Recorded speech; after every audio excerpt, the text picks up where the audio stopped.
Hello நண்பர்களே, வணக்கம். இன்னைக்கு நம்ம வீடியோ கொஞ்சம் ஃபுல் மிக்ஸ் நியூஸ் அப்டேட் மாதிரி போக போகுது. ஒரு பக்கம் சென்னையில மின்சார பிரச்சனை, இன்னொரு பக்கம் குழந்தை கடத்தல் சம்பவம், அதே நேரத்துல போராட்டங்கள், போலீஸ் நடவடிக்கை, அரசாங்க உத்தரவு அப்படின்னு நிறைய விஷயங்கள் நடந்திருக்கு. ஸோ வாங்க ஸ்ட்ரைட்டா விஷயத்துக்கு போயிடலாம்.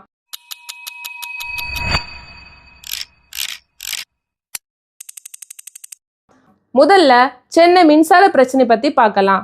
கடந்த சில நாட்களாவே சென்னையில அடிக்கடி மின்சார தடை ஏற்படுது அப்படின்னு மக்கள் சொல்லிக்கிட்டே இருக்காங்க.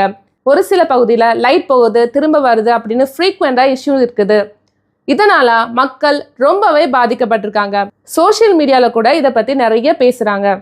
சென்னையில மட்டும் ஏன் இப்படி நடக்குது, மற்ற மாவட்டங்கள்ல இதே மாதிரி இஷ்யூ இல்லையே அப்படின்னு மக்கள் கேள்வி எழுப்ப ஆரம்பிச்சிட்டாங்க. அதே நேரத்துல போராட்டங்களும் நடக்குது. ஆனா அது பொதுமக்களா அல்லது பொலிட்டிக்கல் சைட் சப்போர்ட்டானு தெளிவா வேறுபாடு தெரியாம இருக்குது. மொத்தத்துல ஒரு ஃப்ரஸ்ட்ரேஷன் சிட்டில பில்ட் ஆகிட்டு இருக்குன்னு சொல்லலாம். அடுத்து ரொம்ப முக்கியமான பாசிட்டிவ் நியூஸ். சென்னையில பிறந்து 9 நாள் ஆன பச்சிளம் குழந்தை கடத்தப்பட்ட சம்பவம் நடந்தது.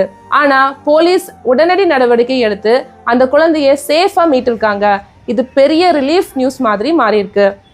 மக்கள் இந்த போலீஸ் ஆக்ஷனுக்கு பாராட்டுக்கள் சொல்லியிருக்காங்க. சரியான டைம்ல சரியான நடவடிக்கை எடுத்தாங்கன்னு சமூக வலைத்தளங்களும் பாராட்டுகள் போயிட்டு இருக்கு.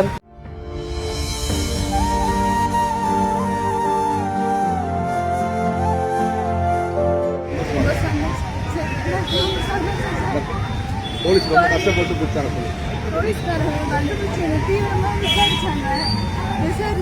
கண்டுபிடிச்சாங்க, உடனே கண்டுபிடிச்சு கொடுத்தாங்க. நம்பிக்கை வச்சேன், என் குழந்தை கிடைச்சிரும்.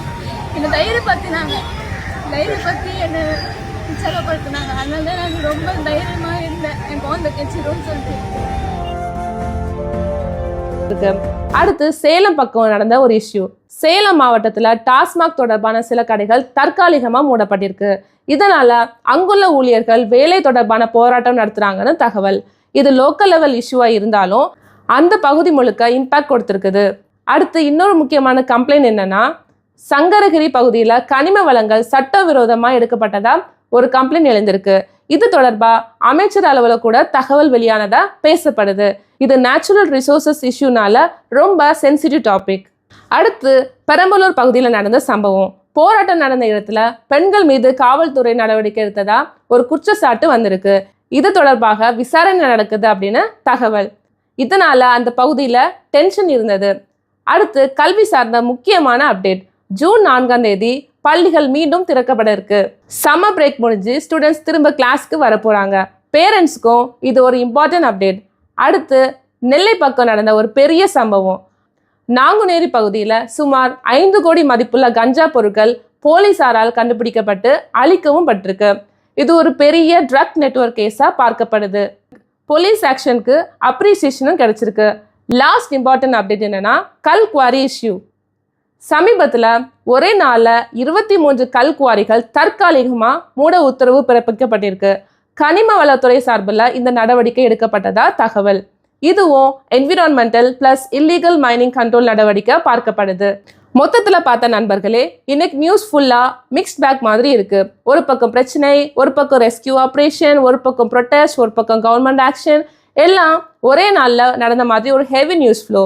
ஆனா ஒரு விஷயம் மட்டும் கிளியர், எந்த விஷயமா இருந்தாலும் உடனடி நடவடிக்கை எடுத்தாதான் மக்கள் நிம்மதியா இருக்க முடியும். இதுல உங்க ஒப்பீனியன் என்ன நண்பர்களே? சென்னையில இந்த பவர் இஷ்யூ பத்தி நீங்க என்ன நினைக்கிறீங்க? கமெண்ட்ஸ்ல சொல்லுங்க. வீடியோ பிடிச்சிருந்தா லைக் பண்ணுங்க, ஷேர் பண்ணுங்க மற்றும் நம்ம சேனலை சப்ஸ்கிரைப் பண்ணி சப்போர்ட் பண்ணுங்க.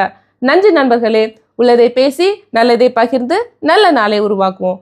மீண்டும் அடுத்த வீடியோவில் சந்திப்போம். நன்றி, வணக்கம்.